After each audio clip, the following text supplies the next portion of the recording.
On va parler de cannibalisation. Alors, la cannibalisation, c'est quoi exactement?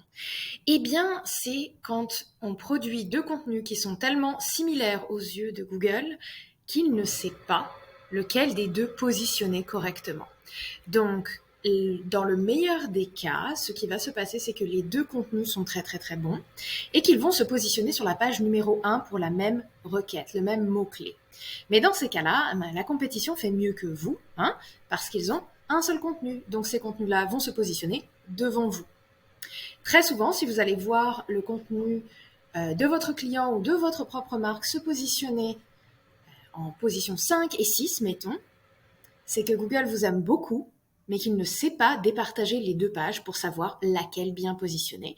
Donc, il montre la compétition en premier.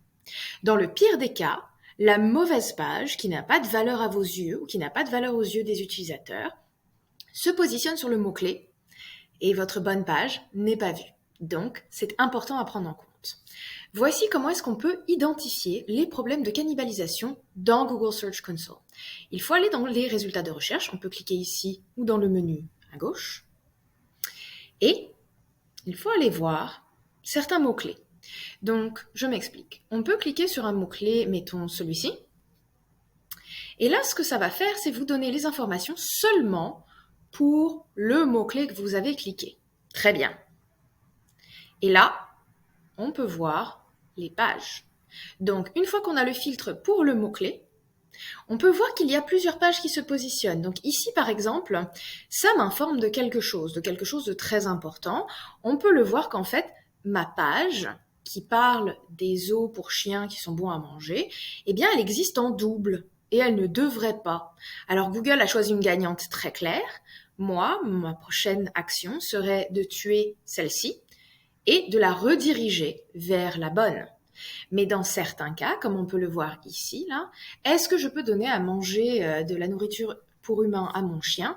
Eh bien, la compétition n'est pas vraiment là, la cannibalisation ne m'inquiète pas énormément. Est-ce qu'il y a d'autres cas de cannibalisation que vous pouvez comme ça un petit peu ignorer? Oui, les mots-clés de marque par exemple. Une marque peut se positionner sur sa page à propos, sa page d'accueil ou sa page contact. Par contre, si vous avez des mots-clés de marque avec une intention très claire comme contact et que ça se positionne sur la page d'accueil, là on a un problème, il faut désambiguer les contenus. Pour désambiguer les contenus, eh bien, c'est une question d'optimiser la page prioritaire avec le mot-clé. Donc, par exemple, ici, c'est Can dogs eat pork bones? Ok, donc ça, je sais qu'il faudrait que je le mette dans les endroits plus importants dans ma page pour booster la compréhension de Google. Et par contre, pour l'autre page, si je voulais désambiguer, donc par exemple celle qui parle de est-ce que je peux donner de la nourriture humaine à mon chien, eh bien là, je me poserai la question de est-ce que je parle des os? Oui. Est-ce que je parle des os en tant que mot-clé secondaire? Donc est-ce que c'est hors des titres, hors du début du texte, etc. Si la réponse est oui, eh bien c'est déjà désambigué, c'est déjà bien. C'est bon, on ne stresse pas. Donc c'est ce travail-là qu'il faut faire pour éviter les problèmes de cannibalisation.